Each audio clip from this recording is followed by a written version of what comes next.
Hello guys! Magandang araw at kumusta po kayong lahat? Panibagong araw at panibagong vlog na naman tayo at sana'y samahan nyo ako sa aking panibagong kwento, Cherry. At ayan guys, etong video na to guys ay napaka-late upload na nga to at noong December pa nga to guys. At ayan, meron nga dumating sa akin na parcel at binuksan ko na kaagad kasi nga ito nga yung in-order ko guys, nasapit nga ng sopa nga namin. Umorder kasi ako ulit guys na tong sofa cover at set nga yung kinuha ko. Para naman yung sofa cover nga namin ay meron nga siyang kapalit para hindi kaagad maluma. At dahil nga nag-sale yung binilihan ko guys, kaya ayan, ginrab ko na kagad. At ang kagandahan nga nitong sofa cover guys, dahil nga kaya ako pangalawang beses na nga ako dito nag-order dahil nga talagang napakaganda talaga yung mga sapin nga nila. Talagang yung tela nito guys ay talagang ang ganda at ang lambot. Pagkatapos ang bilis nga lang tong labahan. Kaya nagustuhan ko kasi to guys dahil nga sobrang gaan nga lang niya labahan. Kahit nabasa na nga siya ng tubig, magaan pa rin siya. Hindi siya katulad ng iba guys na kapag nabasa nga ng tubig ay nako, mabigat na nga siya labhan. At pagkatapos ko nga itong mabuksan guys, nilabahan ko na kaagad at kinabukasan naman to. Ayan, tinanggal ko na nga yung sapin nga ng sopa nga namin at pinalatan ko na nga yung bago kasi natapos ko naman yun nalabahan. At itong tinanggal ko na sopa cover, ayan, nilabahan ko na kaagad kasi itong araw na to guys, 29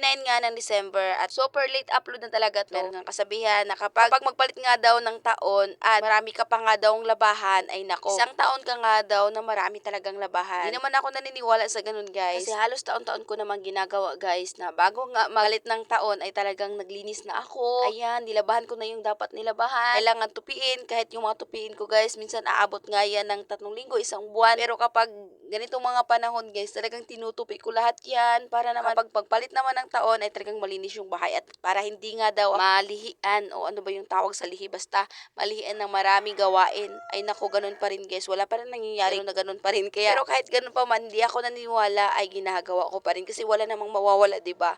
At nililinis pa natin yung bahay nga natin. Gusto ko lang talaga na bago nga magpalit ng taon ay talagang wala nga akong labahan kahit hindi ako naniniwala. Kasi alam niyo naman na medyo busy nga tayo kapag ganitong panahon. Kaya masarap kasi kinabukasan ay wala ka nang iisipin ng mga madaming labahan, magpahinga ka na lang muna, ganyan. Pagkatapos ko nga pala maglaba guys, ayan, sinampay ko na kaagad kasi minsan kasi dito nga sa amin guys, pabago-bago yung panahon. Minsan ngayon, aaraw, pagkatapos maya-maya lang ay biglang uulan. Ay nako. Kaya yung tipong kakasampay mo pa lang guys, pagkatapos mga isang oras lang ay bumuhos naman kaagad yung malakas na ulan. Kaya nakakainis minsan. At fast forward na tayo guys, 31 na pala to ng umaga. Ayan, inuna ko namang lutuin guys, eto nga salad. Para ilagay ko na nga ito sa rep at para lumamig kaagad. At yung ginawa ko lang na salad guys, etong macaroni salad. Gusto ko sana guys yung buko nga na salad. Kaso sobrang mahal talaga ng buko nga ngayon. Kaya ayan, mas mura kasi yung macaroni. Kaya eto na lang yung ginawa ko. Bumili lang ako ng 1 kilo at hindi ko yun inubos guys kasi sobrang dami na nga, kami lang naman. Kaya yung kalahati noon ay tinira. At nung natapos ko na nga gawin itong salad guys, ay umalis naman kami kagad ng asawa ko kasi bibili pa nga kami ng iba pa naming lulutuin para nga mamaya. At simpleng-simple lang naman yung mga lulutuin nga namin para mamaya guys, ay magluto lang kami ng kaunti at bumili na nga lang kami sa palengke ng karning baboy. Pagkatapos, bumili na rin ako ng isda. Hindi na ako bumili ng manok guys kasi meron nga kasabihan ay naku, hindi talaga mawawala yung mga kasabihan nga nating mga Pilipino. Meron nga kasabihan kapag maghanda ka nga daw sa bagong taon ng manok, ay naku, lilipad nga daw yung swerte.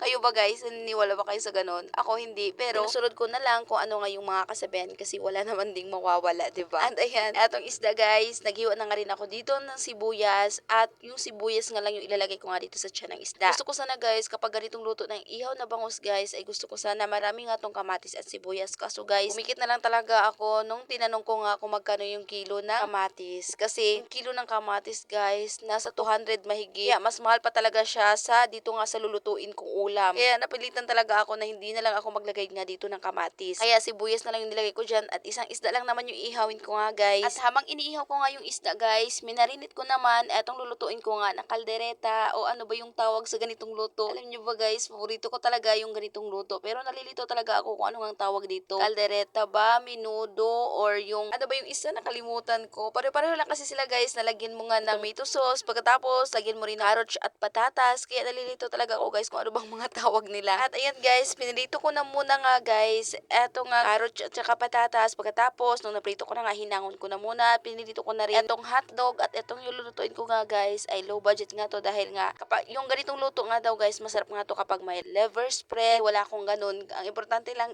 maluto ko nga yung ganito. At nilipat ko nga to guys dahil medyo maliit nga tong una ko nga napaglutuan nga nito. Nilipat ko sa medyo malaki nga nakawali. At ayan, naglagay pala ako dyan ng tomato paste yung maliit lang. Pagkatapos, tomato sauce na maliit lang din. Pagkatapos, tinimplan ko na rin yan guys ng pamintang durog, laurel. Pagkatapos, naglagay na rin ako dyan guys ng pineapple juice. Masarap kasi guys na ganitong luto kapag meron ng pineapple juice. Kasi para naman mas manamis-namis nga yung lasa. At ayun guys, pagkatapos, nung malambot na nga itong karne ng baboy, nilagay ko naman dito itong mga pinirito ko na carrot at patatas. Pagkatapos, nilagay ko na rin yung hotdog. At ayan, nung naluto na nga guys, ayan, hinangon ko naman kasi nga, susunod ko namang lutuin guys, yung humba. Yung lulutuin ko lang kasi na putahe guys, konti lang. Ayan, yung ganitong luto, humba at saka pansit. At meron akong inihaw na isda, yun lang, simple-simple. Importante lang naman ay meron nga kami mapagsaluhan mamaya. Kaso nga lang, kami nga lang mamaya dito sa salubong ng bagong taon dahil yung asawa ko ay duty nga niya mamaya guys at doon nga siya sa salubong ng bagong taon sa tinatrabahoan niya. Laging ganun guys kasi tuwing bagong taon siya talaga yung nakatokang mag-duty nga at mag-isa nga lang din siyang sasalubong nga doon dahil walang tao doon, siya lang talaga mag-isa. At ayun, laging ganun. Pero ang importante ay may trabaho kasi ang hirap ngayon guys kapag walang trabaho lalo na kapag pamilyado kang tao. At ayan, pagkatapos ko nga maluto guys, kinuha ko naman yung order ko nga na puto. At yan lang muna for today's video. Maraming salamat po sa inyong panonood. God bless!